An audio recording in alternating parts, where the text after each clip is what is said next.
Илгери бир адам аңуулап жүргөндө абдан жакшы көргөн аты өлүп калат.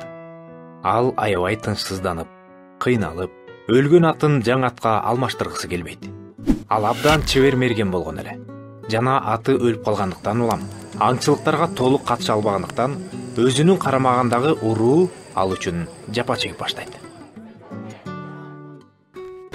Бир күнү жетекчи аны чакырып алып: Билем досум, сен атыңды абдан жакшы көрчүсүң. Тирүү адам өлгөн атка ээр токубаганы жакшы, бирок сен дагы эле минип жүргөнүңдү көрүп турам. Эгер жашооңдо ийгиликсиздикти каалабасаң, анда өлгөн атыңдан түшүп, тирүүлөр менен жүрүү үчүн жаңы атты алууга убакыт келди. Ошентип ал адам жол башчысы айткан сөзүн көңүлүнө түйүп, көп өтпөй өзүнө жаңы ат алды. Ошондон бери жол башчынын өлгөн атты минип жүрөрбө деген акылмандыгы айтылып келет.